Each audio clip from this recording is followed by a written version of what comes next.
Welcome to the Scuba Made YouTube channel. Now that I've got that rear main seal in and the clutch and flywheel bolts and torque wrench here already, looks like it might be time to try and get this all in. There's where I'm working, up under there. So let's pull this thing apart and start fitting it up.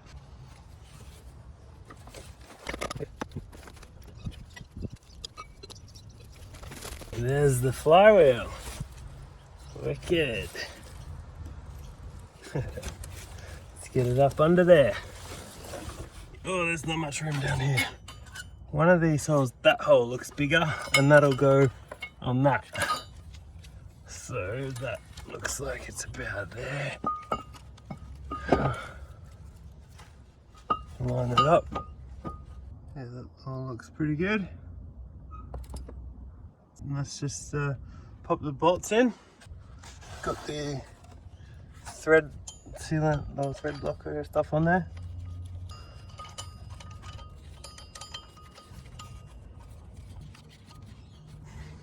I've got the torque wrench set to 88 foot-pounds and I'm going to try and tighten these up. And I've just got my little bar in there, so we'll see. I might need to hold that. Okay, that looked like it got done. And this one. The torque wrench is touching the ground. That's no good.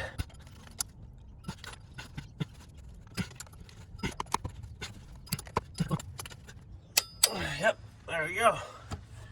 Whew. She's all torqued up. Awesome. Rightio. So from here, I'm gonna put a bit of brake clean on here.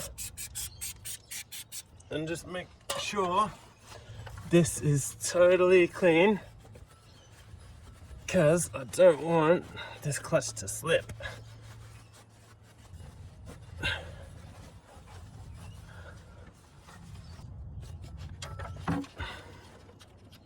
Yeah, using this and the bolt worked. It was a little sketchy, but it worked. Let's start putting the clutch on.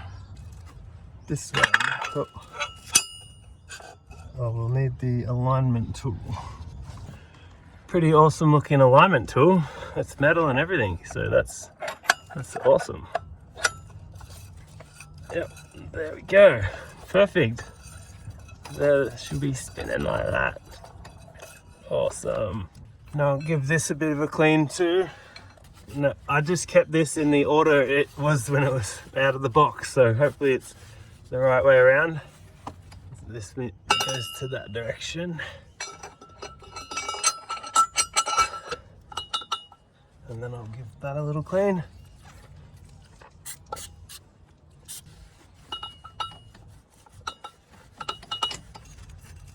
So there's the next clutch disc.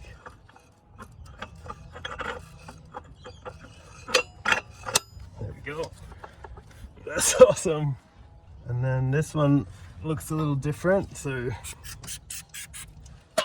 it looks like the middle one you could probably put in either way, but I kept it to how it was anyway. This one can only go in one way because it's got a different edge on the back.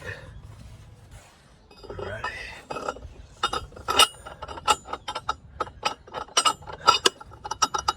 Oh yes, that is awesome.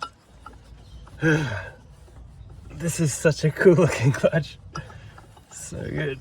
Alright, this will stay in there until I tighten everything. And here's the fancy bit. Alright, tells me 41 Newton meters, 31 foot-pounds. That's not very much. So I guess once this tightens down, the clutch will be engaged. There we go. And then I can pull this thing out.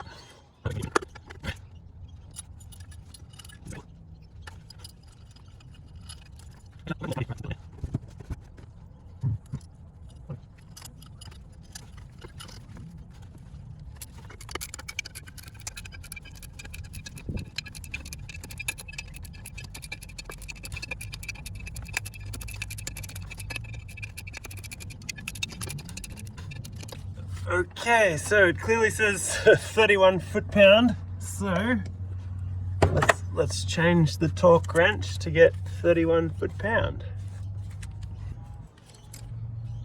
About there. not very tight. The clutch is all in now, and I guess I can go ahead and take this bit out. This tool has actually been awesome. It's about time I get started on here.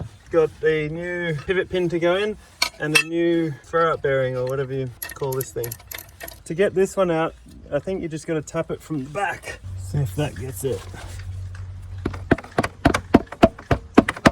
That came off. It took a little bit of hitting it to get it to come out. Just got to transfer this little spring over to the metal one and stick that in like so. That's a quick look at them next to each other. They look pretty much identical. I think might need to put a bit of lubricant on this because it's a pretty tight fit, it feels like. I'll just take that spring back off. I'll put that in after I've whacked it in. That fits over it pretty well, so I might try and hit it with this. It's having a pretty hard time getting in there. That was a lot more difficult than I expected. I ended up just getting my 1/2 inch extension with a 13 on it and putting it on there and hitting it with the hammer like that. There's no gap behind it now because that's what you want. It needs to be all the way down to get the pivot point right. Now, time to get this bit on. What we have to be careful of here is that edge is short and that edge is long. We got to do the same as what's on here. You can see that edge is short and that edge is long. So we want the long edge to be in the middle and the short edge to be the short side or whatever to be at the outside. So this pretty much just pops out, I think. Yeah, it's just got a little tab there and a little tab there. So then this one with the short side presumably just sort of pops back in, I guess. Yeah, like that. I believe this is pretty important that you don't get this wrong. You pop that back on there, and then I can go ahead and pop this back in there. Yeah, like that. Before I try to start putting the gearbox up, it did come with this little bit of lube, which I presume is going to go on here and in there, I guess. So I might get that on now, maybe. Probably try and get some of that on there. I probably should have ran a clutch disc over there to get that all in properly. I might go and get the old clutch and just do that. Put some in the middle there. Alright, I would have preferred to have had the clutch in there, but that's alright. I can use this one, and I'm just going to run this on there to try and spread out that lubricant or grease stuff. So yeah, spread it on there like that. Yeah, a little bit came off. Yeah, I've got the gearbox about where I want it to be. Finally, it's just got to go up a little bit and forward to get back onto the motor. It was a bit tricky to get the jack underneath it, but I leveraged it up there.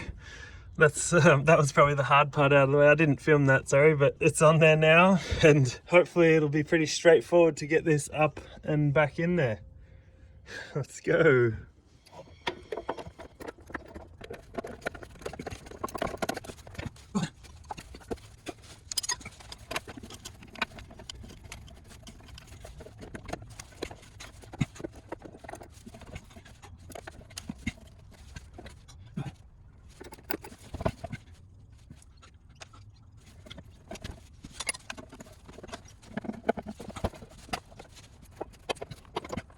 I've put this in for now. That just held that up for a bit because that end was in, and I was able to lower the jack and get a smaller bit of wood up there.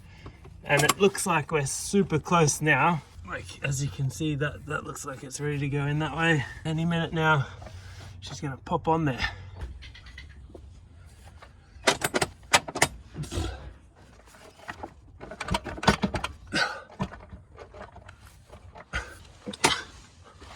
I reckon that's about on there. Oh, that's such a relief.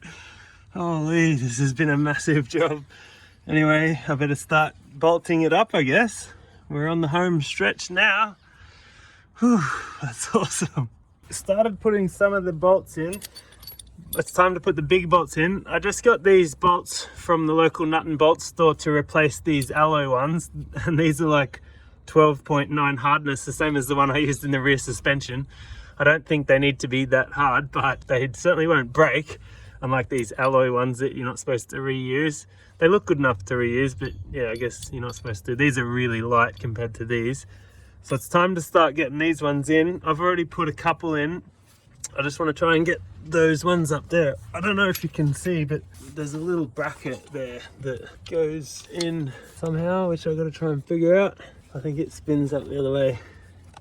Anyway, I'll get that in and show you when it's done. Alright, there it is, 53 foot-pounds. Just give that to all 5 of the big ones and they'll be good. Just quickly, I was able to reach my hand down back there to get that top bolt on. I used an 11mm multi-point and it was able to fit on, and instead of the E14. So I didn't use that at all. And I taped it to a 13, that doesn't really matter. I taped it to a not very long one of these, and I was able to pull it up this way and get a nice, hopefully good torque on it. I don't know how tight it is. I'm probably not gonna bother torquing it because it was so hard to get off. But I think I've got it on a lot quicker. Just wanted to point out that's how I did that. And just by taking off that other filter, you can get your hand in down there pretty good. You can see there, that's the new bolts in, and the bolt up there, I got them all to 53 foot-pound. So now it's time to get this bracket back on. They're on an E10. So let's pop that back in. This is like the bracket that holds the rear O2 sensors. These have a torque setting, but I'm just gonna do them up tight. That's back on. Now we can go ahead and put this little bracket in. Little bracket up here. It's got a little bit there that clips in at the top. And then pop the screw in. It's just a little 13mm screw. Or bolt, whatever you wanna call it. All right, nice and tight with that. Bend it back into shape. Looks like it got bent out of shape a little bit. Yeah, I can plug these back in too. Must be time to do something with this guy and this piece here. Can I just click that out? That is the question. I don't want to bleed the clutch, but I've read that you can do it without bleeding the clutch.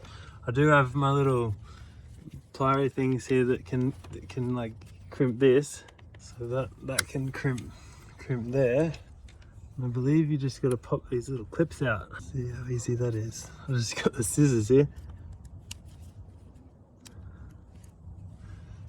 Probably want to hang on to these clips though and don't go too far away with them. I think what you're supposed to do, as quick as you can, pull this off and stick that back in there. I've never done it before, but anyway, let's see what happens. Hey, does it come off easily at least? Oh, yep, that feels like it moves pretty easily. Oh, there we go. Wait, a little bit of fluid came out.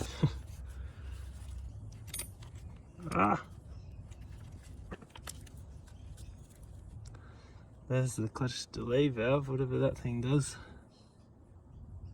Delays it somehow. Anyway, let's stick this guy back in. See if that works without bleeding the clutch. I remember these nuts were a little bit difficult to get off, so they might be a bit tricky to get back on. Let's pop that in there, and I think this goes on the outside there. That goes on there like that when it's all ready to go. It's a bit of a tight fit, it looks like. That all feels about right. I don't know how we're gonna know if that pin is lined up. Hope for the best, I guess. That's the clutch slave cylinder all hooked up. It was a little bit difficult to get the nut on the top one there, but I got it. And then the clutch delay valve's now gone.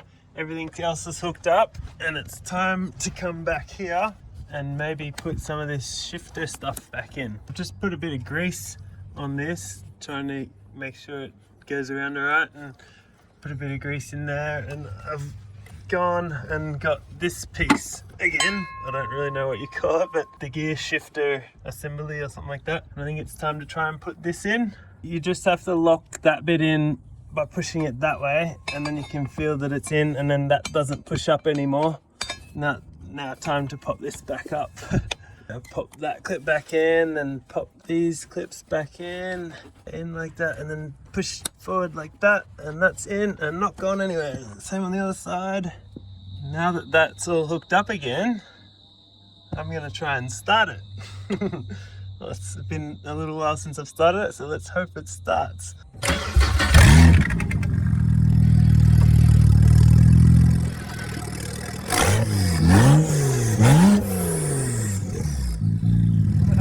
She's alive! That's cool. Awesome. Well, it all works. It's a bit fumey down here, but yeah, everything looks like it's working. It changed through all the gears.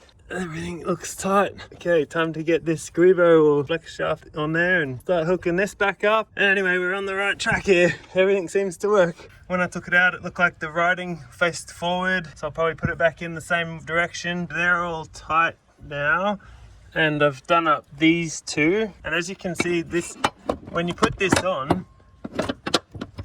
it actually like sits in the right spot anyway. So like I can pull this down a little bit. That's kind of cool.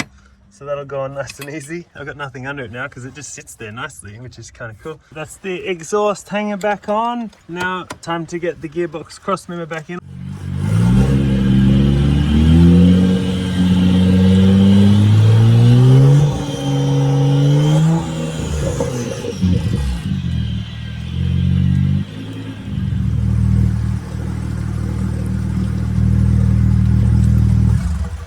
That's all the heat shielding back on. There's a piece here and a piece here. That went on nice and easily. So now the exhaust has to go back in, and then that big brace that goes under the fuel tank, start getting all that back in, and we're getting really close to back together now. I'm getting pretty stoked on this. I'm just putting some anti-seize lubricant on these bolts for the dump pipe. So I've got those two on already. They're probably the harder two. And then yeah, I'll just pop these ones on and then tighten this up. I got some anti-seize on there too, as you might be able to see. So I'm almost there, and this is pretty much it. Well, that's all buttoned up now, ready to go. All the new hardware's in. This is all tight. I've got this big brace thing back here, all back on. I just got to hook the muffler up at the back. I'll go and do that, and then maybe start it again. Okay, I can hear that chatter in the gearbox a little bit now. I got the full exhaust on. I haven't put the front plastic on yet. That's with the exhaust all on. Hopefully you can hear it. That thing's chattering away a little bit, but that's okay. I'm not too worried about that. It's kind of funny actually. I don't know if I mentioned earlier, that's the little reverse switch. I plugged that back in, so I didn't forget about that. Oh, it's just starting to get some heat in the exhaust now. Making sure there's no rattles in the exhaust or anything like that. It all sounds pretty right. Just the gearbox is a little rattly now. And you might be able to hear the clutch release bearing is a little bit noisy.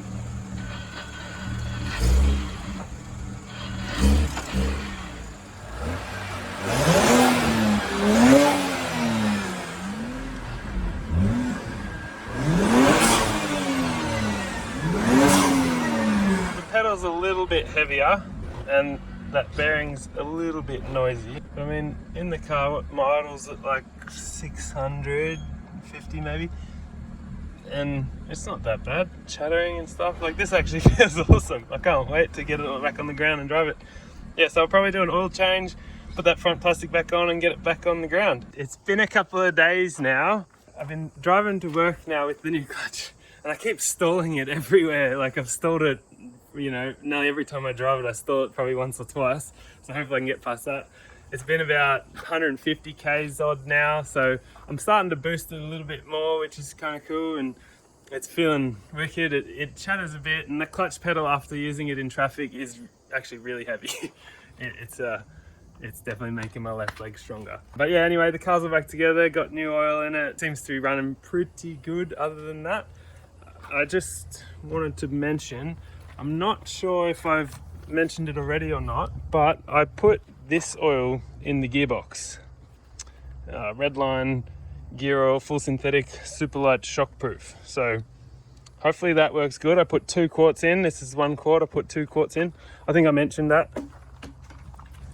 While the gearbox was out, I changed the oil and cleaned it and everything. So yeah, I guess that'll finish up this video. I'll keep running the car in. I hope everything goes well and take it back to the track soon, I'm hoping. But yeah, we'll see how it goes first. Anyway, if you liked the video, leave us a thumbs up and leave a comment if you want, and share it around, all that sort of stuff. Subscribe to see more. There'll be plenty more coming up. Thank you very much. I'll see you in the next one. Bye bye.